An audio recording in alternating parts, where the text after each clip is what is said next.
Hello everyone, welcome to my channel Gyan Anveshan. आज हम अपनी इस वीडियो में डिस्कस करने वाले हैं ईवीएस के बहुत ही इम्पोर्टेंट सेक्शन को। तो बेसिकली ये इम्पोर्टेंट है। ईवीएस जितने भी टेट के एग्ज़ाम्स होते हैं उसमें ईवीएस जो सेक्शन होता है, स्पेशली जो पेडागोजी सेक्शन होता है, उसके लिए वीडियो बहुत ही ज़्यादा इम्पोर्टेंट है। यानी आज हम डिस्कस करेंगे approaches of presenting concept.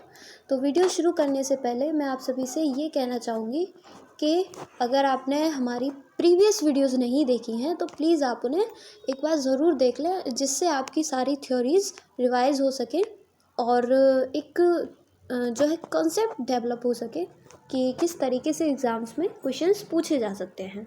Okay. और आपने चैनल को सब्सक्राइब नहीं किया तो आप इस चैनल को सब्सक्राइब कर लें और लाइक करें वीडियो को अगर आपको पसंद आती है तो। और कोई भी सजेशन है या फिर कोई भी क्वेरी है तो आप कमेंट करके पूछ सकते हैं, या फिर मेरे टेलीग्राम हैंडल पर भी आप अपनी क्वेरीज पूछ सकते हैं। ओके, तो चलिए शुरू करते हैं। Approaches of presenting concepts. तो अप्रोचेज मतलब उपागम, ठीक है, हिंदी में हम इसे कहते हैं उपागम। तो किसी भी कॉन्सेप्ट को प्रेजेंट करने के लिए हम किस किस तरीके से प्रैक्टिसेस करते हैं, किस किस तरीके से उपागम का प्रयोग करते हैं, तो ये इन्हीं थ्योरीज़ के बारे में, इसी थ्योरी के बारे में ये वीडियो रहेगा। तो बेसिकली कॉन्सेप्ट क्या होता है, अगर हम कॉन्सेप्ट को इजी लैंग्वेज में समझें तो जब हम किसी भी कंडीशन को सॉल्व करने के लिए या फिर किसी भी चीज़ को, नई चीज़ को सीखने के लिए हम परसेप्शन क्रिएट करते हैं, हम अवधारणाएं बनाते हैं कि ये चीज़ ऐसे नहीं तो ऐसे होगी, ठीक है। तो जब हम उस चीज़ को सॉल्व करने के लिए अपने आप को एबल बनाने के लिए, एबिलिटी को डेवलप करने के लिए, तो इन चीज़ों को क्या कहा जाता है, कंसेप्ट्स कहा जाता है। तो चलिए देखते हैं इसमें क्या कह रहा है। Concepts are the procedure to arrive at a particular decision. Concepts are basically pathway to convert raw mind into finished mind. Okay, तो ये बहुत ही ज़्यादा इम्पॉर्टेंट है।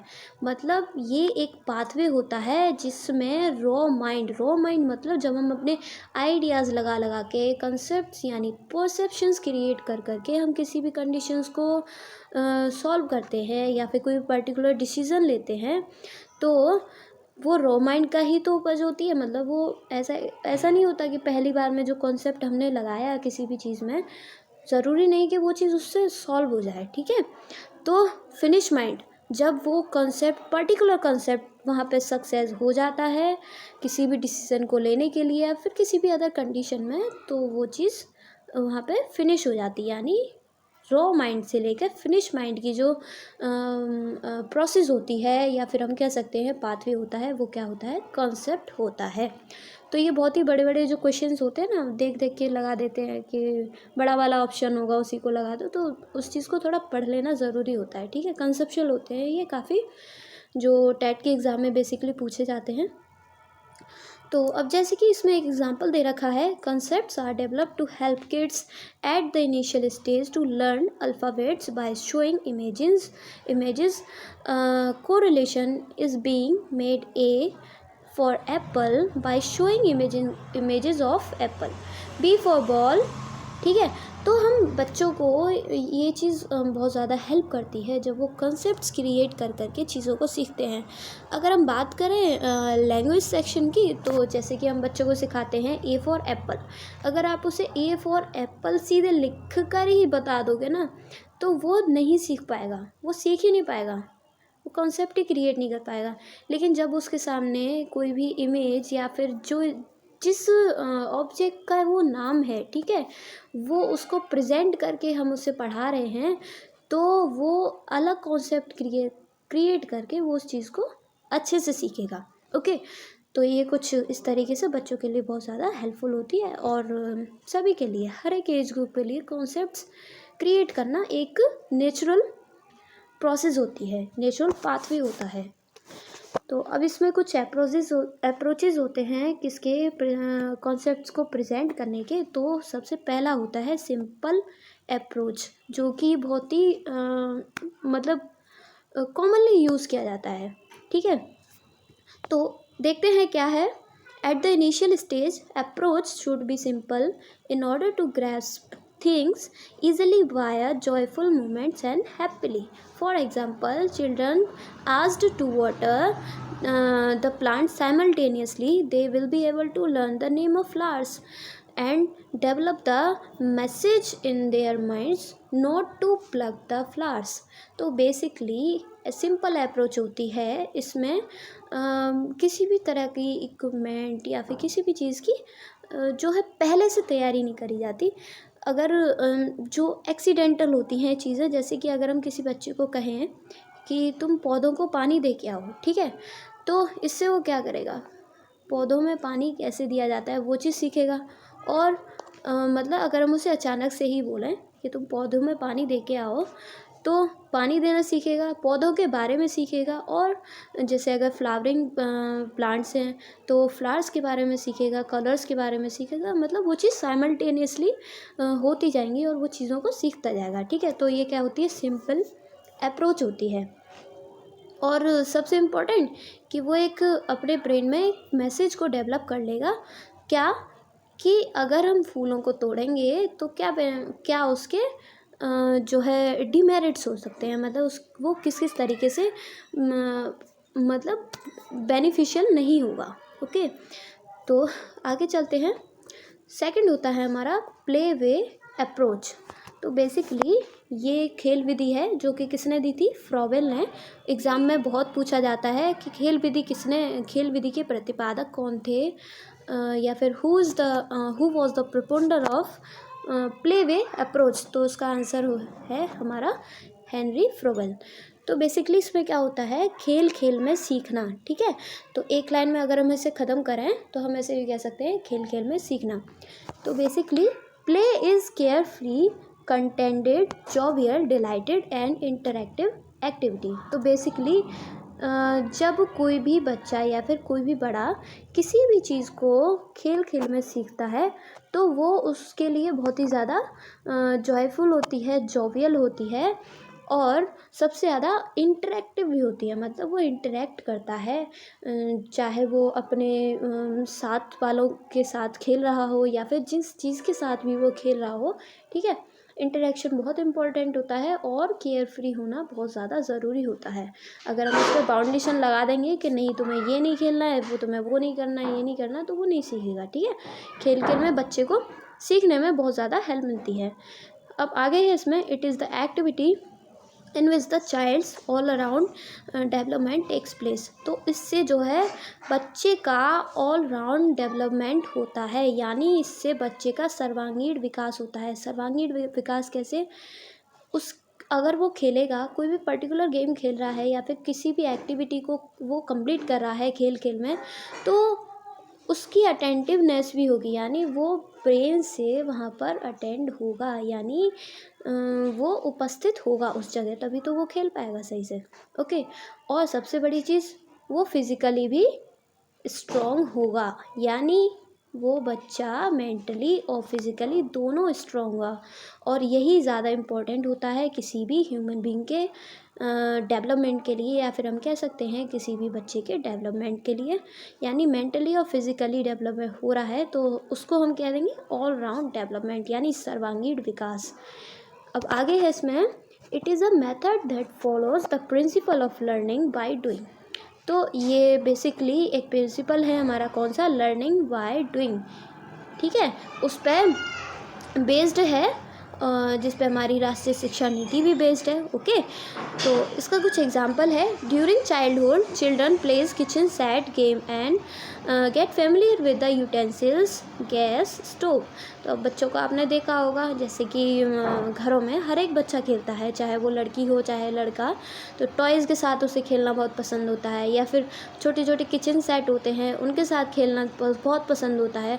तो वो खेल खेल के वो उन चीज़ों को सीख भी जाता है कि इस चीज़ को बड़े लोग कैसे यूज़ करते हैं, इस चीज़ का मीनिंग क्या होता है, ठीक है, चीज़ें काम कैसे करती हैं, तो वो काफ़ी चीज़ें उससे सीख जाते हैं। Okay, play way term was first use by Caldwell Cook. तो ये बहुत ज़्यादा इम्पोर्टेंट है, अगर कंफ्यूज करने वाला क्वेश्चन आ सकता है एग्ज़ाम में कि जो सबसे पहले जो हेनरी फ्रोवेल ने ये जो है प्लेवे अप्रोच दिया था, ठीक है, मतलब खेल विधि उन्होंने दी थी, लेकिन जो सबसे पहले जो टर्म यूज़ किया गया प्लेवे अप्रोच जो है, ये पर्टिकुलर जो नेम है वो यूज़ किया था हमारे किसने, कैडवेड कुक ने। ओके, तो इसे आप याद रखना। अब आगे आता है प्रोजेक्ट अप्रोच। तो प्रोजेक्ट अप्रोच बेसिकली किसने दिया था हमारा, तो ये दिया था विलियम हेनरी किल्पैट्रिक ने।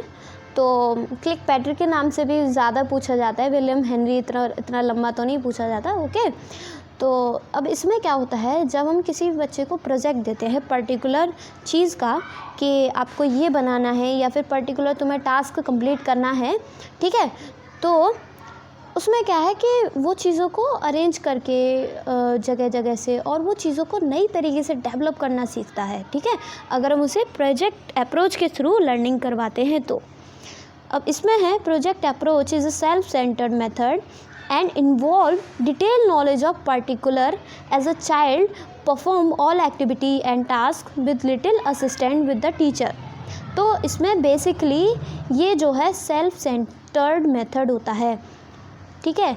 सेल्फ सेंटर्ड मेथड कैसे, बच्चे को जो है पर्टिकुलर टास्क दिया जाएगा तो उससे क्या होगा, वो उसमें बहुत ही ज़्यादा अटेंटिव होकर काम करेगा, यानी वो उस चीज़ को टास्क को खुद ही कंप्लीट कर रहा है, ठीक है। और इन्वॉल्व डिटेल नॉलेज, सिर्फ हम उसे पर्टिकुलर टॉपिक का नाम बताएंगे, ठीक है, जब तक वो उस पर्टिकुलर टॉपिक के बारे में नॉलेज गेन नहीं करेगा। अगर मान लीजिए हम किसी बच्चे को कहते हैं हाउ टू ग्रो सीड्स, इस पे आपको एक प्रोजेक्ट बनाना है, ठीक है, कोई भी मॉडल बनाना है, तो वो उस चीज़ के बारे में पहले सीखेगा कि सीड क्या होता है, फिर उसकी जर्मिनेशन कैसे की जाती है उसके बारे में सीखेगा, उसके बाद में वो अपनी एक्टिविटी करना शुरू करेगा, ठीक है। तो ये सेल्फ सेंटर्ड ही तो हुआ, मतलब वो खुद ही तो कर रहा है, ठीक है, हमने उसको प्रोजेक्ट दिया जिससे वो सीख रहा है। और इन्वॉल्व डिटेल नॉलेज, और डिटेल जब तक डिटेल नॉलेज नहीं होगी वो प्रोजेक्ट को कंप्लीट नहीं कर सकता, ठीक है, मतलब उसको पॉजिटिव रिजल्ट्स नहीं मिलेंगे। अब आगे है इसमें फॉर एग्ज़ाम्पल, जैसे कि अगर हम एग्ज़ाम्पल के तौर पे देखें तो इसमें एक दिया हुआ है कि to prepare a dictionary of animal name, birds name, it will serve two purpose, child will be able to learn the name of animals and birds and also able to have an understanding of the arrangement of alphabets। तो अगर हम छोटी classes की बात करें, हम छोटी classes में ये तो नहीं दे सकते उसे कि तुम्हें जो है कोई भी पर्टिकुलर सीड ग्रो कराना है या फिर कोई सिटी का मॉडल बनाना है, ये चीज़ हम नहीं दे सकते उसे, ठीक है। तो हम उसे वही चीज़ देंगे जो उसके एज के अकॉर्डिंग हो, ठीक है। तो छोटी क्लासेस में हम उसे क्या दे सकते हैं, जैसे कि एनिमल नेम की डिक्शनरी।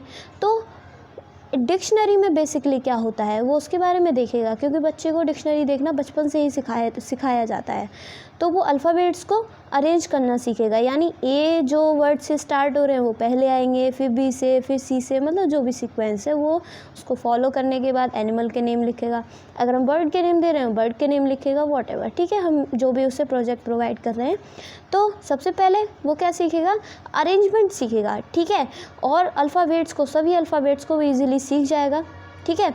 और सबसे बड़ी बात, जो भी वो उसमें मीनिंग लिख रहा है, वर्ड मीनिंग लिख रहा है, उनके बारे में सीखेगा, उन एनिमल्स के बारे में सीखेगा, ठीक है। तो ये क्या कहलाता है हमारा प्रोजेक्ट अप्रोच, जो किसने दिया था, किल्पैट्रिक ने। अब आगे आता है हमारा क्या, डिस्कवरी अप्रोच, यानी खोज परख वाला जो उपागम होता है। जब हम किसी चीज़ की डिस्कवरी करके, हम किसी भी चीज़ की खोज करके हम कोई भी चीज़ सीखते हैं तो उससे क्या क्या बेनिफिट हो सकते हैं, चलिए देखते हैं। This is the approach basically to find out that is unknown to the child और beyond their imagination. This stage is particularly to let the children know something out of the box in order to develop divergent thinking. Okay, divergent thinking पे based होता है, तभी बताएंगे हम कि कैसे होता है।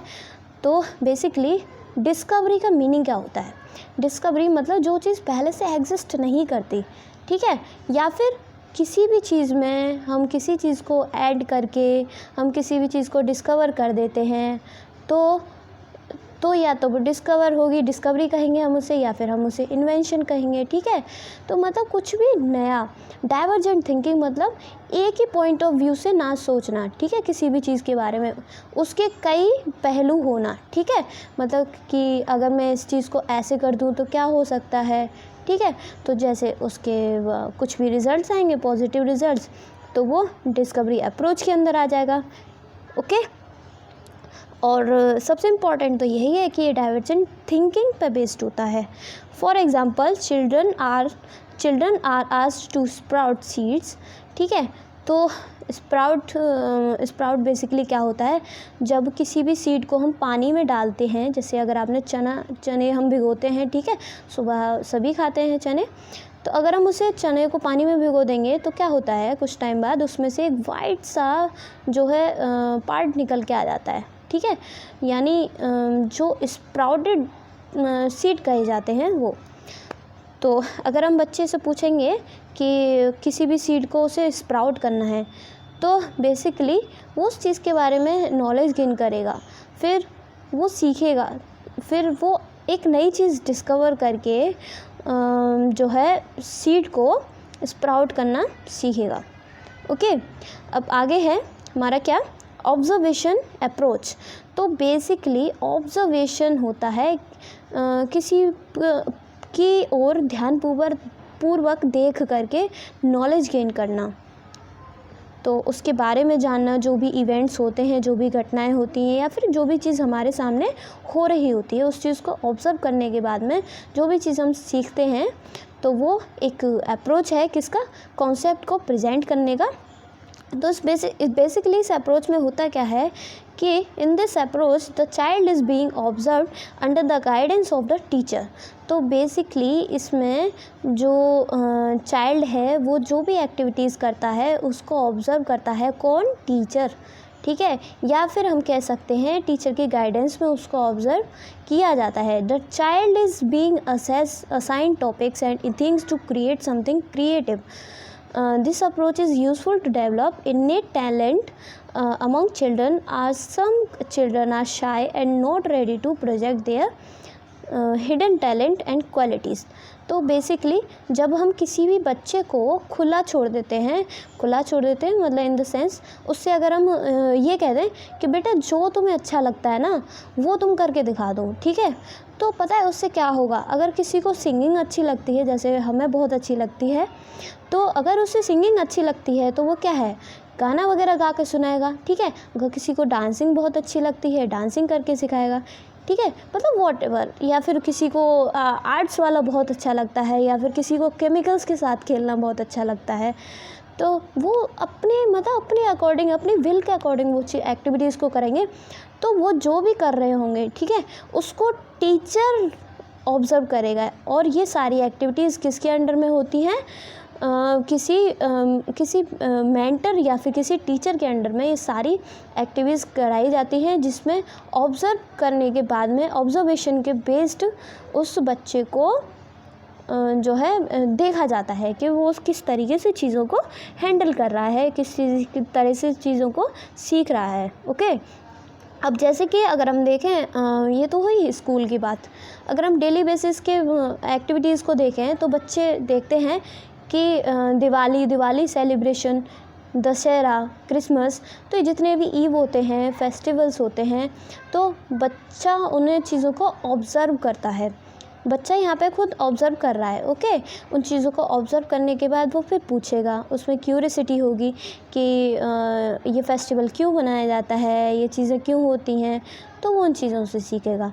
अब नेक्स्ट है हमारा कैलीग्राफी अप्रोच। तो कैलीग्राफी बेसिकली क्या होता है, जब हम किसी भी लैंग्वेज को सिंपल वे में ना लिख करके उसको किसी आर्टिस्टिक वे में, किसी अच्छे से तरीके से लिख सकते हैं, तो वो क्या कहलाता है, कैलीग्राफी। तो ये भी एक अप्रोच है, तो जिसमें बेसिकली किसी भी बच्चे की हैंड राइटिंग को अट्रैक्टिव बनाने के लिए, या फिर जो है एकदम नीटली उस चीज़ को वो करे, ठीक है, वो चीज़ बनाने के लिए, तो ये कैलीग्राफी अप्रोच का सहारा लिया जाता है, ठीक है। अब बेसिकली इसमें क्या होता है, हैंड राइटिंग कॉम्पिटिशन्स कराए जाते हैं।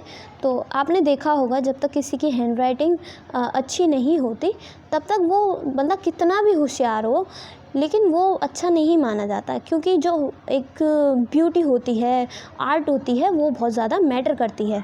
तो इसी वजह से हैंड राइटिंग कॉम्पिटिशन्स ऑर्गेनाइज़ कराए जाते हैं स्कूल्स में सभी लैंग्वेज के लिए। तो सबसे ज़्यादा हिंदी और इंग्लिश ही यूज़ की जाती है अपने यहाँ इंडिया में। तो सभी लैंग्वेजेस के लिए हैंड राइटिंग कॉम्पिटिशन ऑर्गेनाइज़ करा करके कैलीग्राफी अप्रोच को यूज़ करके उस बच्चे को लर्निंग कराई जाती है। अब आगे आता है रेसिटेशन अप्रोच। रेसिटेशन मतलब किसी भी चीज़ को बार बार रिदम में बोलना। जैसे कि बच्चे बोलते हैं ना, पोएम सुनाते हैं, ठीक है, twinkle twinkle little star, okay, तो बच्चे सुनाते हैं या फिर मतलब उसे सिंगिंग वे में एक पर्टिकुलर राइम में जब उसको सुनाया जाता है तो इसको कहते हैं रेसिटेशन अप्रोच। तो बेसिकली इसमें क्या होता है, बच्चे का जो फियर ऑफ स्पीकिंग होता है वो दूर हो जाता है, यानी ओवरकम में हेल्प करता है, ठीक है, in front of audience and improving stammering मतलब बच्चे का रुक जाना, वो चीज़ों को ठीक से नहीं बोल पाता है या फिर हकलाना, तो उस चीज़ को इम्प्रूव करना, ठीक है, जिससे वो शब्दों को अच्छे से प्रोनाउंशिएट कर सके, ठीक है। तो इस रेसिटेशन अप्रोच का बहुत ज़्यादा यूज़ किया जाता है किसमें, लर्निंग में। अब हमारा जो 8th जो अप्रोच है वो है क्वेश्चन आंसर अप्रोच। तो इसे हम कहते हैं प्रश्नोत्तर प्रविधि, ओके, प्रश्नोत्तर उपागम भी हम इसे कह सकते हैं। तो अब बेसिकली इसमें क्या है, जब हम किसी बच्चे को कोई भी क्वेश्चन पुटअप करते हैं, उससे कोई भी क्वेश्चन पूछते हैं, तो वो बच्चा क्या है, ज़रूरी नहीं है कि हर एक बच्चे का आंसर सेम आए, ठीक है, हम उसे कोई भी क्वेश्चन एक्सीडेंटली पूछ लेते हैं तो हर एक बच्चा हर क्वेश्चन का अलग अलग आंसर देता है। तो ये डिपेंड करता है कि क्वेश्चन के टाइप पे। अगर वो क्वेश्चन ऑब्जेक्टिव टाइप है तो वो उसमें फिर डाइवर्जेंट थिंकिंग नहीं प्रेजेंट कर पाएगा, वो उसमें कन्वर्जेंट थिंकिंग प्रेजेंट करेगा, क्योंकि उसमें 4 ऑप्शन होंगे, चारों में से उसे आंसर लगाने होंगे, ठीक है। कन्वर्जेंट मतलब सिर्फ एक ही पॉइंट ऑफ व्यू से उसे आंसर प्रेजेंट करना है, तो उसमें पॉसिबिलिटी यही रहती है कि सारे बच्चों का आंसर सेम आएगा, ठीक है। अब अगर हम बात करें डाइवर्जेंट की, अगर हम बच्चे से ये बोलें कि जो तुम्हें लग रहा है वो तुम बताओ, ठीक है, तो वो डाइवर्जेंट थिंकिंग प्रेजेंट करेगा। हो सकता है हम किसी भी बच्चे से पर्टिकुलर चीज़ पूछें तो वो उस चीज़ को एक पॉइंट ऑफ व्यू से प्रेजेंट ना करके सारे बच्चे अलग अलग पॉइंट ऑफ व्यू से प्रेजेंट करें, और ऐसा होता भी है। तो ये बहुत ही ज़्यादा हेल्पफुल होती है क्वेश्चन आंसर अप्रोच, और इससे बच्चे की एक्टिवनेस भी बढ़ती है, क्योंकि उसे क्या पता हमसे कोई क्वेश्चन पूछ लिया जाए, ठीक है, तो इस वजह से बच्चे अटेंटिव होकर के बैठते हैं बच्चे क्लास में, ओके। अब आगे है स्टोरी टेलिंग अप्रोच। तो जब हम किसी भी बच्चे को स्टोरी सुना करके पढ़ाते हैं तो बच्चे उसमें बहुत ही ज़्यादा इंटरेस्ट लेते हैं, ठीक है, और चीज़ों को अलग वे में सीखते हैं और चीज़ों को इमेजिन करके सीखते हैं। तो चलिए देखते हैं क्या है। इन this approach concepts are center of learning. The story is used to develop critical thinking skill among children in order to improve their imagination skill. Sometimes facts are also given to complete them. It totally depends on the imagination and thinking power of the child. तो ये पूरी तरीके से किस पे based होती है, imagination और थिंकिंग पावर पे। अब अगर हम किसी बच्चे को इसी शेर की कहानी सुनाएं कि एक जंगल में एक शेर रहता था और एक दिन उसे खरगोश मिला, ठीक है, अगर हम उसे ये सब कहानी सुनाएंगे तो वो क्या है, मतलब हर एक जो बच्चा होगा उसके सामने वो कहानी चल रही होगी, मतलब वो इमेजिन करके उस चीज़ को जी रहा होगा, ठीक है। तो इसमें बच्चे का क्या होता है, इमेजिनेशन पावर बहुत ज़्यादा डेवलप होती है और थिंकिंग पावर बहुत ज़्यादा डेवलप होती है, वो चीज़ों को सोच सकता है। और सबसे मेन इम्पॉर्टेंट, जो भी स्टोरी हमने उसे सुनाई है उसका वो मोरल जान सकता है, ठीक है, जिससे वो अपने रियल लाइफ में अप्लाई करके काफ़ी चीज़ों को ईजी बना सकता है, पॉजिटिव बना सकता है। तो ये पॉजिटिव भी हो सकता है, नेगेटिव भी हो सकता है, ओके, जो भी मॉरल्स होते हैं। अब आगे है हमारा को करिकुलर अप्रोच। तो को करिकुलर एक्टिविटीज़ या फिर को करिकुलर अप्रोच बेसिकली वो अप्रोचेज़ होती हैं जो कि स्टडी के अलावा, ठीक है, स्टडी के अलावा जो भी एक्टिविटीज़ होती हैं, जैसे कि कॉम्पिटिशन्स होना, डांसिंग कॉम्पिटिशन्स या फिर टूर कराना बच्चों को, मतलब जो भी बुकिश नॉलेज से अलग जो भी एक्टिविटीज़ होंगी, तो उनसे बच्चे का बहुत ज़्यादा डेवलपमेंट होता है। अब जैसे कि अगर हम इसे देखें, in this approach all the activities are combined to bring all round development in the child, so that child develop the feeling towards the another via sharing food, by organizing tips picnic, developing respect for parents and grandparents by organizing grandparent day celebration।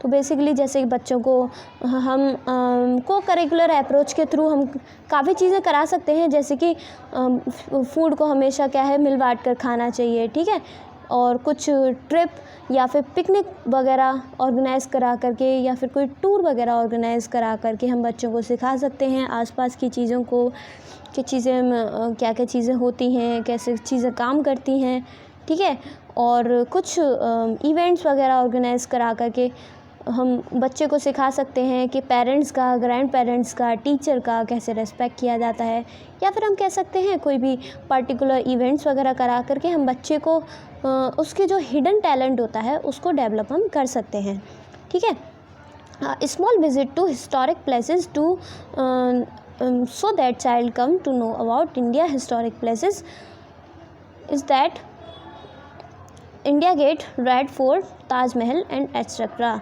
तो basically अगर हम बच्चे को किसी भी particular historical monument या historical place की जो है विज़िट कराते हैं, तो वो उस जगह की हिस्ट्री को जानता है कि अपना इंडिया पहले कैसा था, चीज़ें कैसी बनी थी, ठीक है। तो ये बहुत ही ज़्यादा हेल्पफुल होता है किसमें, लर्निंग में, ठीक है, और बहुत ही ज़्यादा इम्पॉर्टेंट पार्ट होता है किसका, करिकुलम का, ओके। यानी हमारी क्या, को करिकुलर अप्रोच, को करिकुलर एक्टिविटीज़। और आज के टाइम पे जितने भी हमने अप्रोचेस डिस्कस किए, तो मोस्टली सारे अप्रोचेस के थ्रू बच्चों को लर्निंग कराई जाती है। तो चलिए अपने इस वीडियो को यहीं पे समाप्त करते हैं। उम्मीद है आपको ये वीडियो पसंद आया होगा, ठीक है। अगर आपको पसंद आया तो वीडियो को लाइक करें और शेयर करना ना भूलें, ओके। और सब्सक्राइब तो कर ही लें, जिससे आपको आने वाली वीडियोस के अपडेट मिल सकें, ओके। Thank you, bye.